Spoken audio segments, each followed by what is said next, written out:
Okay, we have Renata Barletto with us. She's going to blow your mind because she is a coach and she works with people to rewire their minds and their emotions so they can be a much better person.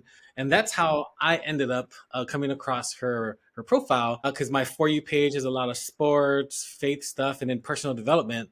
And her approach is a little different. I like it. It's very strong. I think she's got the word sassy in her profile. So I dig it. And I'm like, yo, man, can I interview you? I've got some questions. So this is Renata Barletto. Thank you for being here. Thank you. Absolutely, Rob. Thank you so much for having me on. I'm excited to chat with Yeah. you today. Yeah. So I usually start, my friend calls it the ignition question. Each of the episodes start with this question, and it usually then will guide the conversation because something will pop up. I'm like, oh, interesting. The question is, if you were to look at the last 6 to 12 months of your life, right? If you were to assess the last 6 to 12 months of your life, and you were to turn it into a Netflix special, what would it be about and what would it be called? Not having to come up with a title, right? Like us perfectionists, I'm like, it has to be perfect. It has to describe everything perfectly. It would be about self discovery, coming into your own, Hmm. rebirth. Hmm. And when I say coming into your own, like taking ownership for your life, right? Like transformation. And paired with that self discovery is like self belief. And what would it be called? We could probably put a few things together, but I like the idea of rebirth. And then what was the other one? Coming into your own? Yeah, coming into your own, discovering your power. Really, Yeah. the title would be something about that, like, like she did it, you know. Um, okay. So what about the last 6 to 12 months brought about that transformation or that rebirth? Like, were you doing something different? Did you start something new, or is I it more did internal? both. One leads to the other, right? I feel like one of the things that I talk about a lot in my practice and in my coaching is the balance between the being and the doing. Hmm. And so in answering that question, it's like, oh, did you do something different? Did you change something? Or is like internal? And it's like, it's both, because in order to really, really make any kind of change, something's going on in here as well. Right? Like there's a shift inside. And so, yeah, it's been a few years coming. I've been in my own personal growth and development, life and transition, and transformation for a while. And I got to a when you know you're meant for something more, and with my clients and I talk about this a lot, it's like when you know it, there's a cognitive dissonance going on in your body, almost in your soul. Like you can feel yourself hitting a wall. And so I had known for a while, but I finally got to the point almost a year ago today, Hmm. maybe. It might have been a year ago today where I was like, I am I'm done. Am I allowed to swear on your podcast?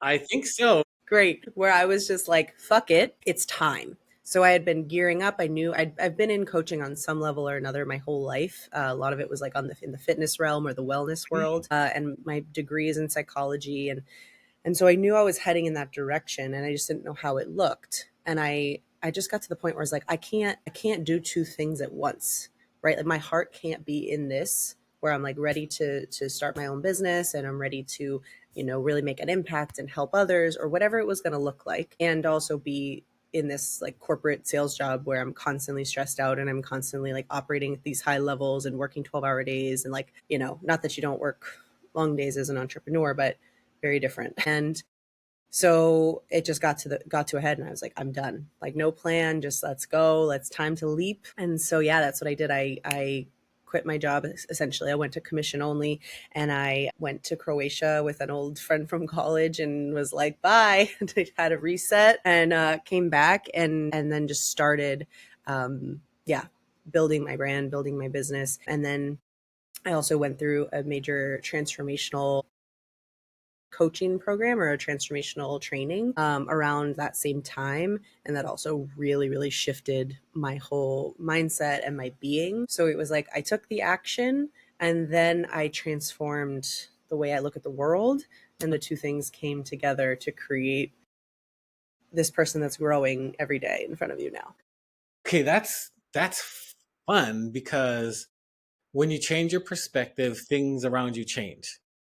The problem with that, I think, is it's very hard, man, because perspective is birthed by all of your history, right? All of your experiences from childhood all the way to now. So it's deeply embedded in you. Like, how did you end up like just changing everything and then having the courage to like go do your thing? Like, did you? It's tough. It is. It is tough. And you know the crazy thing is like it's us. The tough is just us. It's like it's me versus me, it's you versus you, right? Even what you're speaking on is conditioning, right? It's like whether it's societal or the way we grew up or our peers or our family and our friends, like pop culture. It's just been hammered into us. Sure, but all that requires, and I shouldn't say all because for me to make a major shift, it took this particular transformational training to physically and emotionally shift me. But there's many ways to get there. A lot of people do it in different formats, but it's taking ownership, really, was what it is. It's like, okay, yes, these are all of the ways in which I was raised. These are my limiting beliefs. These are the lens in which I see the world because of these experiences and perspectives, like you said. And now, if I live by the belief that I'm 100% responsible for everything in my life and I can be accountable for everything, how might I shift so that those stories from my past no longer dictate the way that I move through the world? Mm, And when you believe that and feel that in your body, and I'm not saying it's an overnight thing, it is a consistent, it's a practice, it's work. There are days when I fall back into the victim stories of like, well, I never learned how to do this and I'm not sure. And I don't, like, sure, okay. But then it's like, okay, yeah, that's how you grew up. That's like, these are your triggers and these are your conditioning. Okay, great. And now what? Choose mm, something different because you know better now and you know what you want and it doesn't look like that. So if that's not working, then what's next, right? Like I say that a lot. Like, and then what? Okay, now what? What's next? Like the old stories are fine. We can talk about them a million times again and again. And to be honest, I'm not hating on therapy. I've been in therapy, I've done therapy, but I considered going back to become a therapist and I actually chose coaching because, in my personal opinion, it's more focused on getting out of the loop and like not just talking about it, but okay, great. What's next? How might I shift? So the answer to your question is radical accountability and ownership. man, that sounds so hard and scary. So, You know what? You're right. And it's a choice. It's a choice for it to be hard. It can actually be easy. oh, okay, Hmm. okay. And obviously change is possible, but the timeline can also change if you say, you know what, I choose for it to be easy. Yeah. Yeah. You Yeah. said something recently that I thought was like, whoa, that's a t-shirt. Fear is a launching pad to the next great thing. Mm. In one of your videos, you're talking about fear because I think fear is debilitating for everyone. It's just a matter of how they view it, right? Because you were like, do you ever get playful with fear? Maybe you should, because fear can actually do this, and then it's the what is it here? It's the launching pad to the next great thing. Can you unpack that? There's so much wisdom there, you know. Yeah. Oh man. I love knowing that the videos even resonate with one person, It's like I don't have a huge social media following, but it's great to know that like a tidbit reaches someone, right? Um it's like an honor. So I guess I can absolutely unpack it. And what's a really good example here? Because With fear clouds judgment. Yeah, would you it agree that clouds your judgment. fear clouds judgment? Yeah, it can create, depending how we look at it or our relationship with it, it can cloud judgment, it can shut us down, it can make us, I used to get and still can get into like a decision or analysis paralysis where it's like I allow it to overtake me. But when I say fear can be the launching pad to the next great thing, it's like how might you utilize fear as a superpower? instead of looking at it as a weakness, right? Because I don't know if you're familiar with shadow work at all, but I can get into it really quickly, but like when we're doing the inner work and we're healing, a big part of that is looking at our demons, right? Looking at the side of ourself, like our shadow self, right?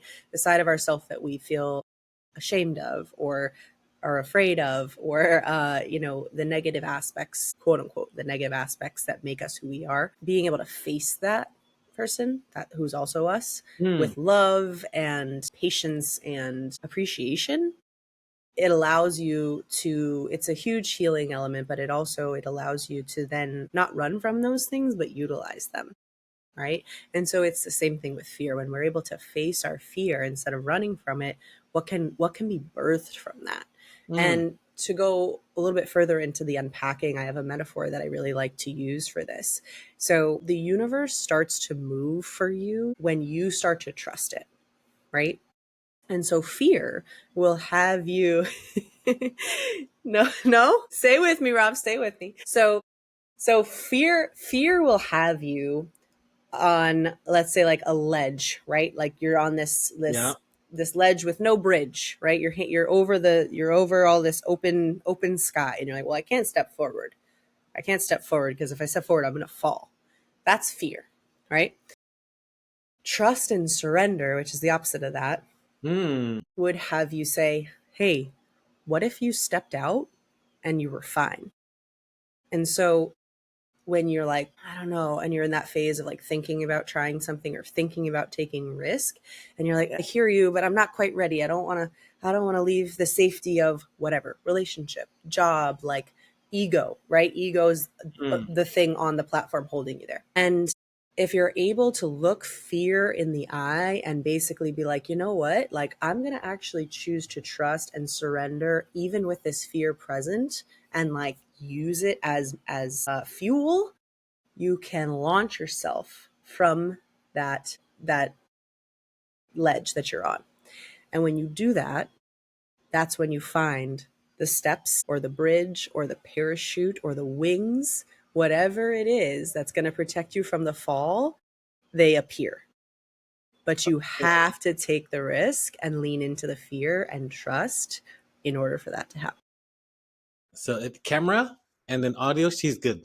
She's good. Wow. I don't know if that's fearing or challenging, because if you want the universe to work for yourself, then you would have to trust that the universe, right? I forgot what you said, but my contention to that is, well, historically speaking, the universe behaved this way to me, or I reacted this way to the universe, right? Those are So, two different things. yes, yeah, right. So, why is the next time going to be different? When for X amount of years it's been this pattern, and then all of a sudden, right? Now, I get that it can happen, but getting there, it can take years. I mean, yeah, it's tough. It's Do you want my coach response to that? like, suck it up, suck it Guess up. what? No, not at all. Not at all. Rob's like, fuck, I didn't realize I was gonna be publicly brought through my own shit.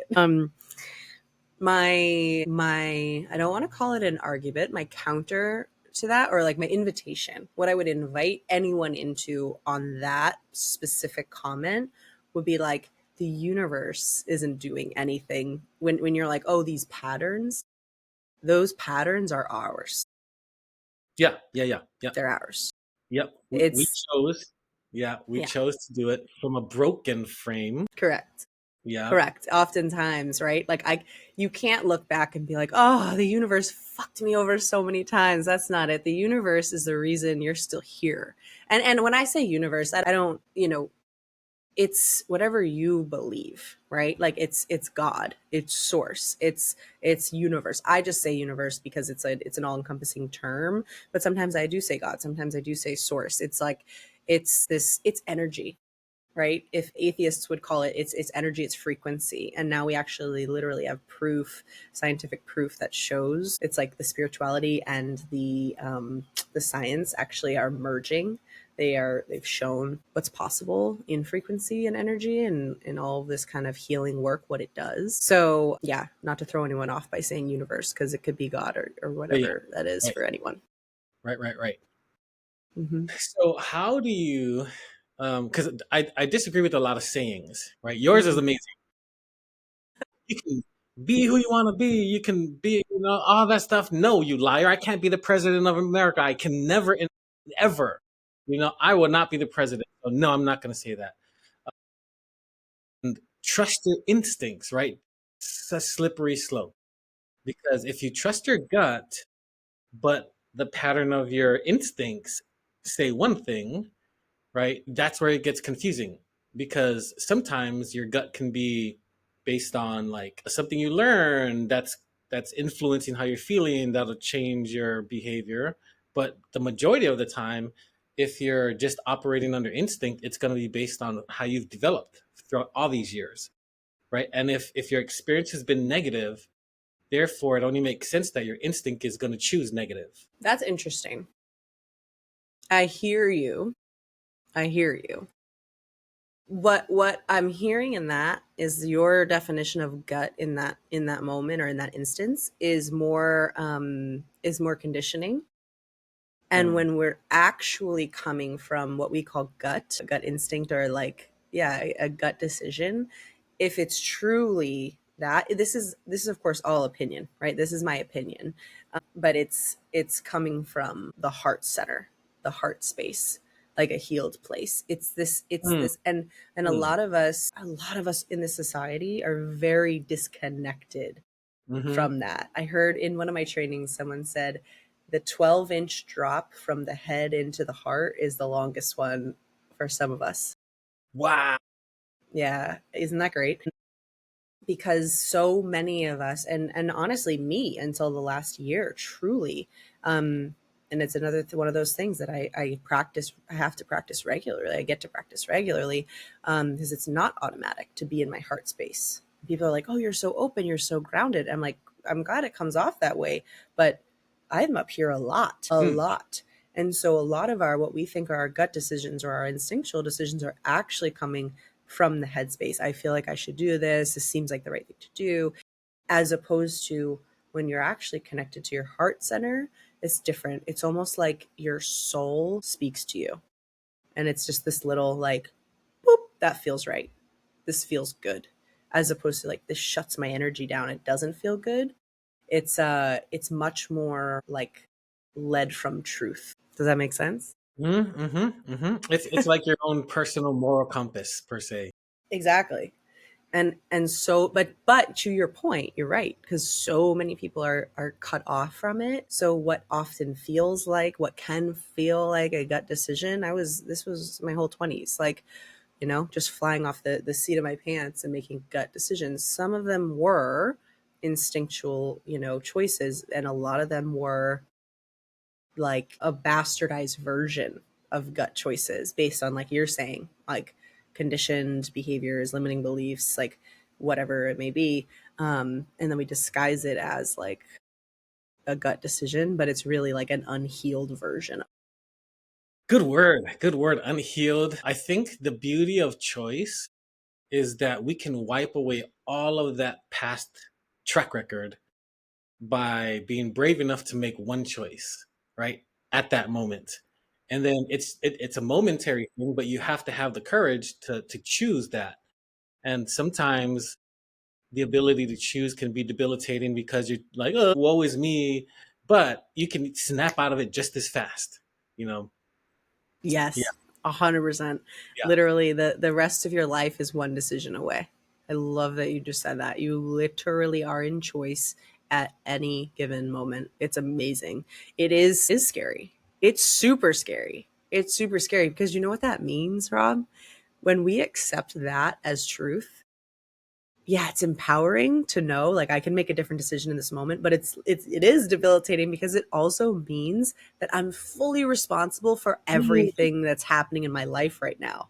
mm, Like I've chosen everything. Like people get so hung up on their victim stories, and I was perpetrator number one of this, right? Like just like, oh, like you said, woe is me. I call that a victim story. And we get really we dig in hard, and we want to justify that like everything's happening to us. And it's like, no, no, you're here. You are here right in this exact seat, in this exact moment, because of every decision that you've made, good, bad, or indifferent. It's not a shame, blame, or guilt thing, right?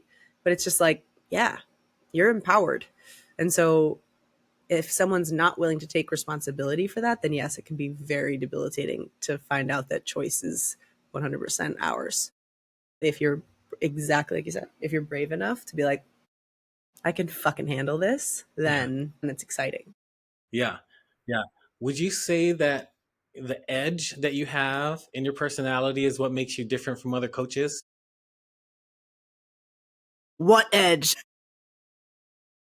Good question. Good question. Good question. To a degree, yes. Yeah, I don't want to make it seem like I'm just constantly out here yelling at people. I'm also very like compassionate, loving person, and there's absolutely softness worked in. But yeah, yeah, define edge. Yeah, I was How do just you gonna say, edge to me would be there's a creative side of you that's not afraid to be you, right? That's not afraid to display all of your ideas, your thoughts. That to me is the edge. got it. Oh, I love that. Yeah, I think every single person that I've seen as a coach, if they're really truly in it to impact lives, not just like, oh, like this is my offering and I can teach you how to buy my thing for this the thing, whatever. People who are actually out here because they want to help other people, every single person is so unique that like anyone can find someone that they click with and that they resonate with, right? Yeah, yeah, yeah. And so, what I've found and what I've continued to work on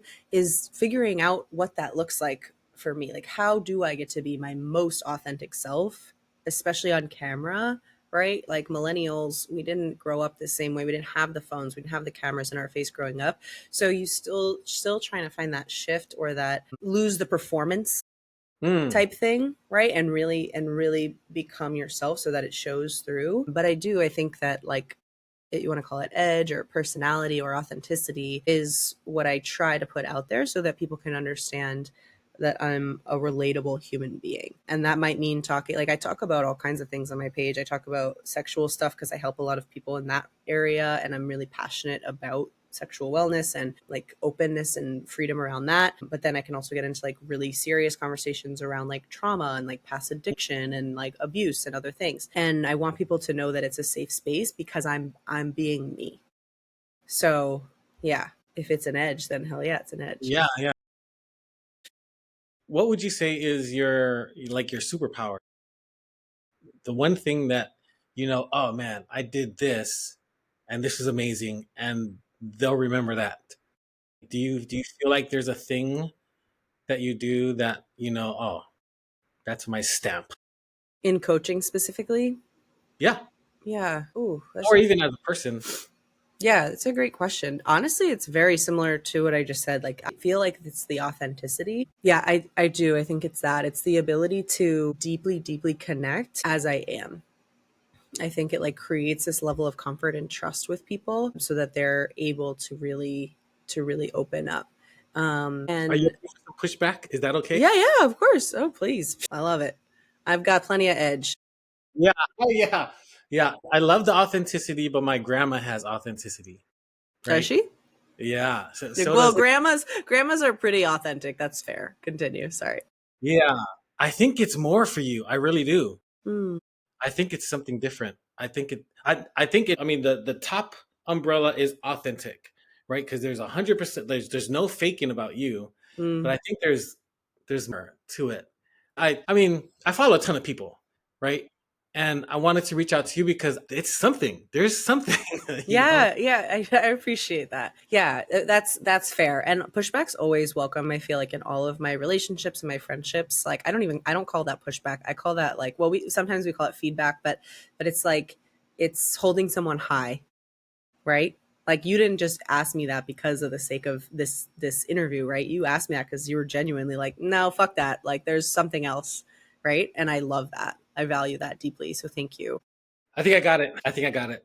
You got it? Okay. Do you want me to share what I think and then you share Yeah. yours? Okay. I think I know what resonates in my heart with you. Yeah, I Ooh, think I've identified. Yeah. hell yeah. Okay, I love that. The other thing that comes up for me, and I don't know if this is relevant in my coaching, but it's like it's my heart mixed with my power. So like my blend of my being and my doing, it's like soul, passion, love, like compassion, empathy, but then pew, on fire. Yeah. Yeah, So that would be the real answer, I guess. that's good. Yeah.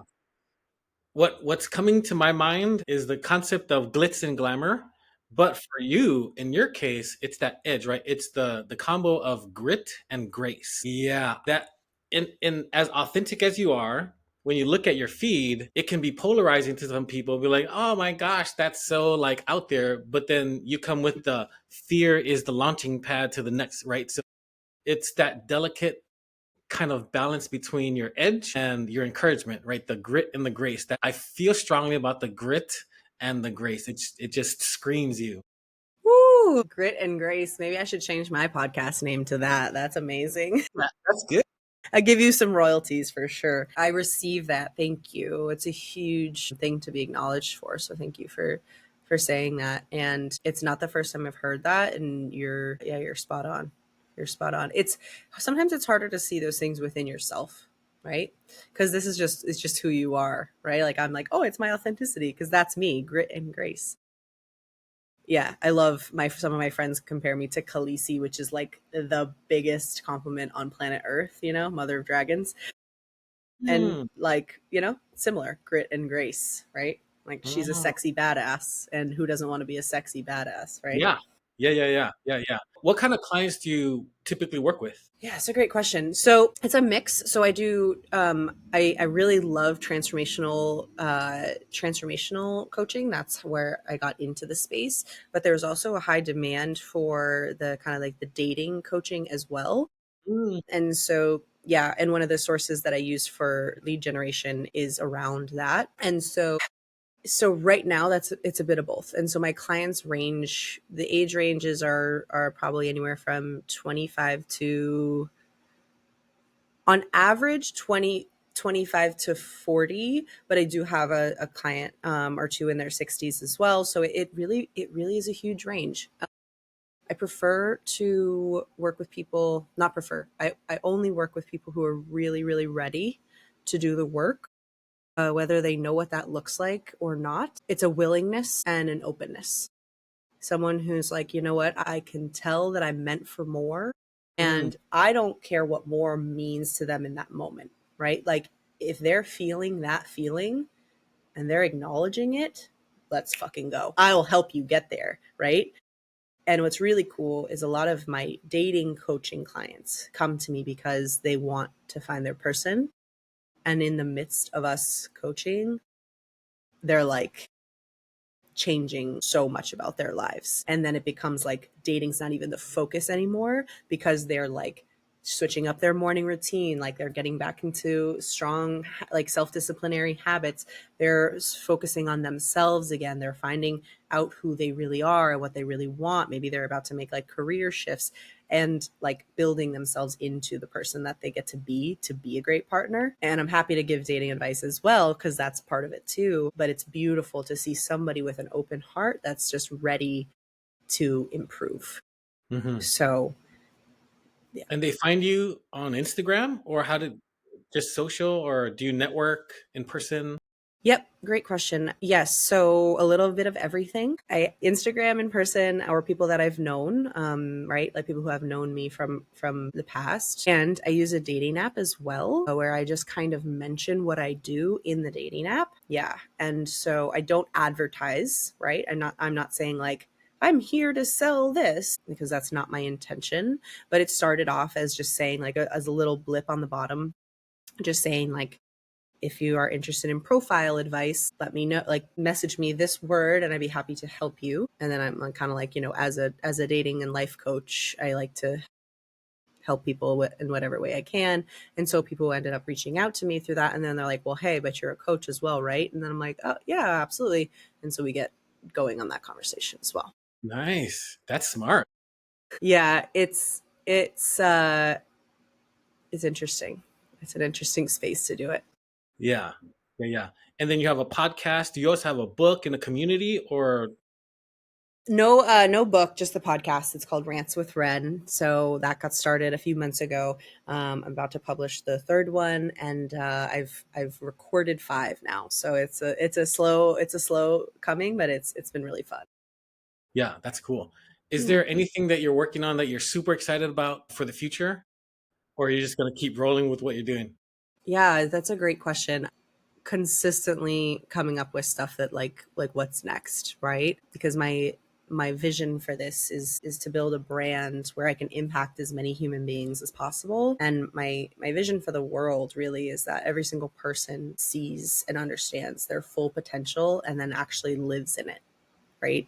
Imagine what we were all be capable of in this life if like, or what the world would look like if every single person was actually utilizing their gifts that they were given, right? And so with that in mind, right? I can't one-on-one coach every single person that ever lived, although I would love to. So yeah, so coming up with different programs, like some like some group coaching programs, building out different offerings. Like I have a something called the Crash Out Companion that I'm working on getting published. Yeah, so that it's just a little thing for people who have never really done mindfulness work or breath work or meditation or anything like that. It's like a little intro. It has a little bit of everything. So one of those days when you're just like want to freaking punch something and you're just having a shit day, it's like a little guide book to help you regulate your nervous system and get back to baseline so that like you can refocus and reshift without feeling like you failed your day. Yeah, that sounds really the crash out companion. That's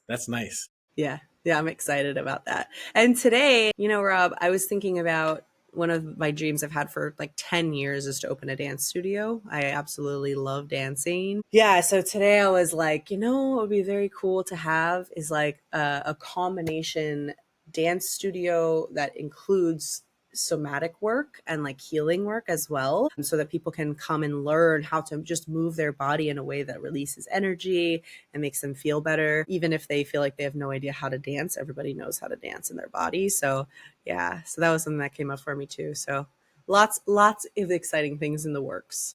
Yeah, yeah, yeah. That's I can see the dance thing work. Yeah. Yeah, yeah. Because like people when they work out, they get to release all that energy. So dancing plus music and all that stuff, that's pretty cool. Yeah. Yeah, we've Yeah. gotten far from it, right? Like in our society, we do a lot of linear movement Yeah. or like masculine movement, like running, lifting. I love to lift, and it's a great energy release. But Hmm. dancing is different. It's so fluid and free, and it's a totally different kind Hmm. of energetic release. Yeah, freeing. Dancing is freeing. I like that. Yeah. Do you like to dance? I'm not. I mean, I don't go dance and stuff, but I'm not opposed to it. I grew up on the island, so it's just something that we do. It's part of the culture. We just have to dance, Yeah. celebrate, and all that stuff. So yeah, it's Yeah. What island, if you don't mind me asking? American Samoa. Okay. Yeah, it's south Yeah. of Hawaii, so it's a Polynesian islands, including Hawaii or Hawaii. Yeah, Hawaii. Yeah. Yeah. I was just having this conversation with the last person I interviewed for my podcast and talking about how in a lot of American cultures it's become not taboo to dance, but just we've lost it. Like almost every culture, like to speak to what you just said, uses dance as a form of expression, of celebration, of mourning, of acknowledging holidays, like whatever it may be. That's just like infused into the culture, and we've gotten so away from that, and I feel like it's another way that's just like keeping us all up in our heads and Yeah. restricted. Yeah, yeah, yeah. They removed all the arts from school, and yeah, that's where it usually starts. Crazy. That's crazy. Man, thank you for this conversation. This has Yeah, been very absolutely. insightful. Got schooled a couple times on a few things. I'm like, dude, that's really good. I love it. Sorry. It was not my intention, No, but I no, of course. find I find myself sometimes I call myself the ethical bully. It's like Yes. I didn't mean to do that, but it's not terrible. No, it's not. No, no, it was great. It displays your insight. That's what it does. Amazing. Well, Good, thank good. you so much, Rob. Is there an email, a website, a link, Instagram people can go to? Yeah, yeah, absolutely. Right now, everything's on Instagram. I just find it to be one of the easiest ways. So it's at Renata Barletto, RENATA BARLETTO. And my TikTok is Rants with Ren. And that one's a little bit more like funny and silly and goofy, whereas my Instagram is a little bit more on, it's still me, but it's more geared towards coaching. Um, and so yeah, those are the easiest ways right now. Nice, nice, nice. Yeah, Okay, so everybody go check out that link. The link will be in the description. All right, so beautiful. appreciate you. Thanks for Absolutely. conversation. Of course, Rob, thank you so much as well. Yeah.